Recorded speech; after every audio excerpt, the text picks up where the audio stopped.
जय हिंद।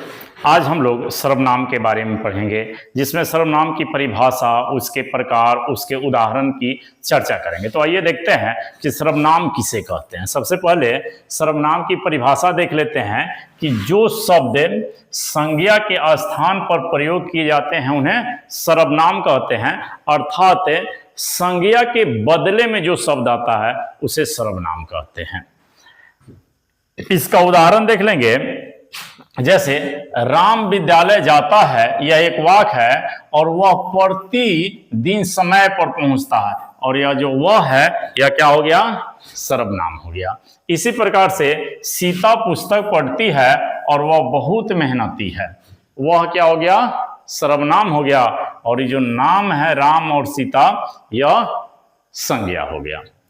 यहां वह शब्द राम और सीता के स्थान पर प्रयोग हुआ है, इसलिए यह क्या हो गया? सर्वनाम हो गया।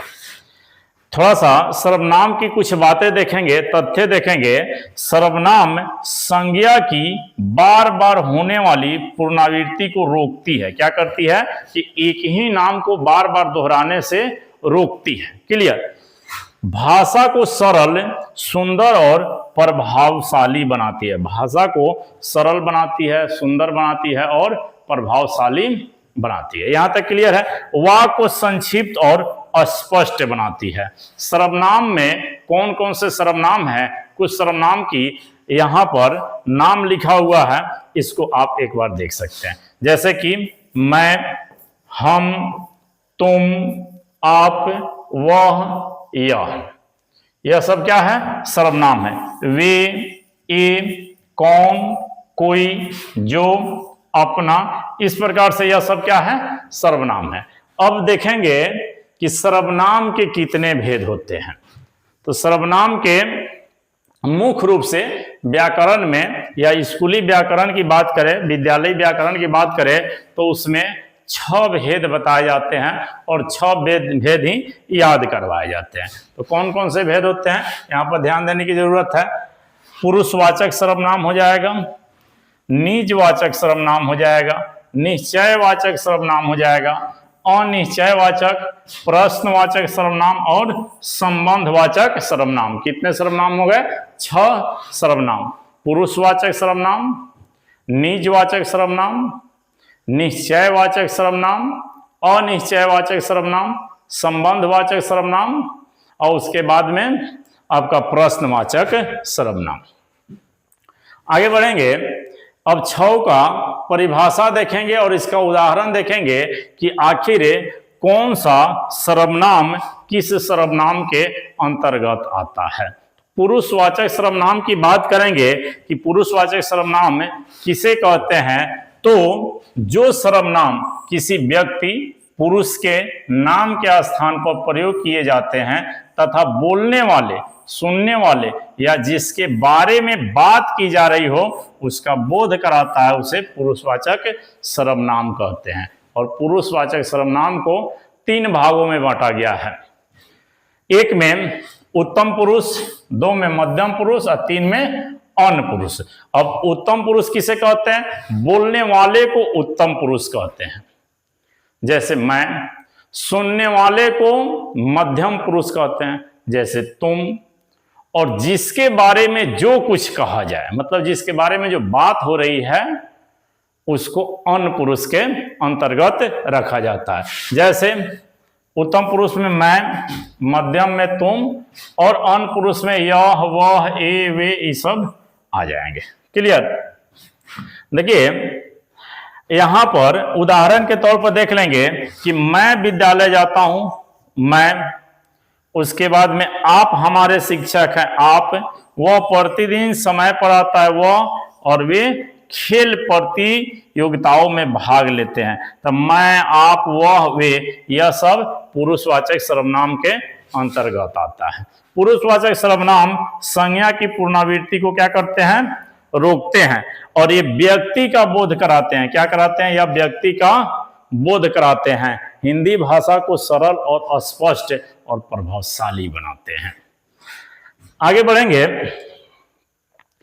अब देखेंगे निजवाचक सर्वनाम किसे कहते हैं।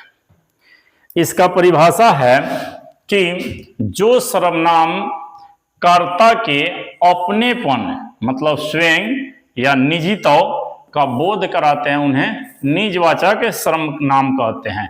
जैसे अपना, अपनी, अपने, स्वयं, खुद, इस प्रकार के शब्द जो है निजवाचक सर्वनाम के अंतर्गत आते हैं। मुख्य विशेषता है कर्ता के अपनेपन का बोध कराते हैं, कर्ता द्वारा स्वयं किए गए कार्य को व्यक्त करता है कि यह कार्य मैंने किया है, खुद किया है, और वाक में कर्ता पर ही बल दिया जाता है। जैसे इसके वाक को देखेंगे तो यहाँ पर वाक है, मैं अपना कार्य स्वयं करता हूं, राधा स्वयं विद्यालय गई, सीमा ने अपनी गृह कार्य पूरा किया, हम अपने देश से प्रेम करते हैं। तो निजवाचक सर्वनाम के अंतर्गत खुद, स्वयं, अपना, अपनी, इस प्रकार के सर्वनाम लगे रहते हैं। इस प्रकार है तो आप आसानी से पहचान सकते हैं कि यह निजवाचक सर्वनाम है। चलिए आगे बढ़ते हैं। अब देखेंगे निश्चयवाचक सर्वनाम किसे कहते हैं। तो जो सर्वनाम किसी निश्चित व्यक्ति, वस्तु, स्थान या प्राणी की ओर स्पष्ट संकेत करते हैं उन्हें निश्चयवाचक सर्वनाम कहते हैं।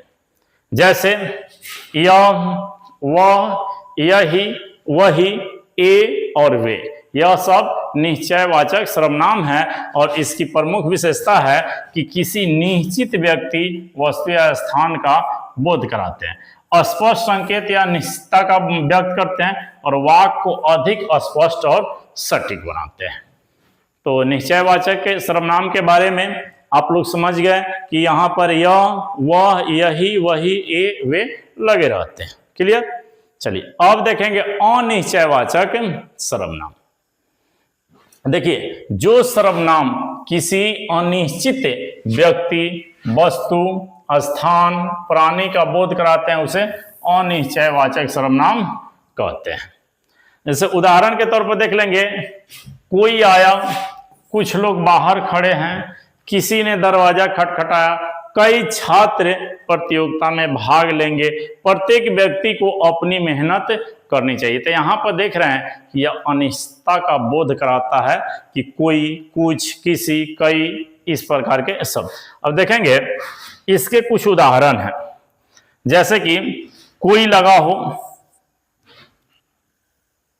किसी, कुछ, कोई, किसी एक के लिए, किसी ने, कोई नहीं, कुछ भी नहीं, कई, अनेक, प्रत्येक, सब, सभी, हर कोई, जो भी, इस प्रकार का जब शब्द लगा हुआ है जहां कहीं, जब, कभी, तो आप समझ जाइए कि यह अनिश्चयवाचक सर्वनाम के अंतर्गत आता है। इसकी कुछ विशेषताएं हैं, जैसे किसी अनिश्चित व्यक्ति, वस्तु या स्थान का बोध कराते हैं। इनसे संख्या या मात्रा का भी अनिश्चितता होता है, मतलब अनिश्चित रहता है, और वाक्य को सामान्य, व्यापक और सरल बनाते हैं। यह निश्चितता के स्थान पर अनिश्चितता को व्यक्त करते हैं। क्लियर है यहाँ तक। चलिए अब आगे देखते हैं। प्रश्नवाचक सर्वनाम किसे कहते हैं। देखिए जो सर्वनाम किसी व्यक्ति, वस्तु, स्थान, समय या विषय के संबंध में प्रश्न पूछते हैं उसके लिए प्रयोग किए जाते हैं उन्हें प्रश्नवाचक सर्वनाम कहा जाता है। जैसे कौन आया, तुम्हारा क्या नाम है या क्या तुम तैयार हो, किसका बैग मेज पर रखा है, किसे पुरस्कार मिला। यहाँ पर जो भी प्रश्नवाचक सर्वनाम है उसकी प्रमुख है कि कौन लगा होगा, क्या होगा, किस होगा, किसका होगा, किसकी होगा, किसके होगा और किसे होगा। इस प्रकार का सर्वनाम लगा होगा तो समझिए कि यह प्रश्नवाचक सर्वनाम की श्रेणी में है। और इसकी मुख्य विशेषता है प्रश्न पूछने के लिए प्रयोग किया जाता है, व्यक्ति, वस्तु, स्थान आदि के बारे में जानकारी प्राप्त करने के लिए से सहायक होते हैं और वाक्य को प्रश्नवाचक बनाते हैं। वाक्य को क्या बनाते हैं, प्रश्नवाचक बनाते हैं। चलिए अब आगे देखते हैं संबंधवाचक सर्वनाम। देखिए यहां संबंधवाचक सर्वनाम का काम क्या है कि जो सर्वनाम दो उपवाकों को दो उपवाकों को जोड़ने का कार्य करते हैं तथा संज्ञा के स्थान संबंध बताते हैं, उसके बारे में अधिक जानकारी देते हैं, उन्हें संबंधवाचक सर्वनाम कहा जाता है। क्लियर। अब देखिए प्रमुख संबंधवाचक सर्वनाम के अंतर्गत जैसे कि जो, जिसने, जिसका, जिसकी, जिसमें और जिससे, इस प्रकार का सर्वनाम आता है तो समझिए कि यह संबंधवाचक सर्वनाम की श्रेणी में है। जैसे कि इसका कुछ विशेषता है, दो उपवाकों को जोड़ने का कार्य करता है, संज्ञा के साथ संबंध बताकर उसके बारे में अधिक जानकारी देता है, वाक्य को अर्थपूर्ण और स्पष्ट बनाता है। इसके अलावा इसका उदाहरण देख सकते हैं कि यह वह पुस्तक है जो मैंने खरीदी, राम वह लड़का है जिसने पुरस्कार जीता। मतलब जो, सो, जिसका इस प्रकार के लगा हो तो वहां पर संबंध वाचक सर्वनाम हो जाएगा। सर्वनाम के बारे में आज हम लोग सर्वनाम के 6 भेद को पढ़े हैं। प्रत्येक का परिभाषा और उदाहरण आसानी से समझे हैं और कभी भी एग्जाम में इस प्रकार का सवाल आता है कि निम्नलिखित संख्या में, निम्नलिखित सर्वनाम में कौन सा सर्वनाम प्रश्नवाचक सर्वनाम है, तो आसानी से बता सकते हैं। संबंधवाचक सर्वनाम है तो आसानी से बता सकते हैं। तो इस वीडियो को देखने के बाद यह तो क्लियर आपका हो गया कि सर्वनाम में आखिर ये वह कौन सा सर्वनाम है, तो अब कहीं से भी आपको डाउट नहीं रहेगा। तो इस वीडियो में इतना ही, तब तक के लिए जय हिंद।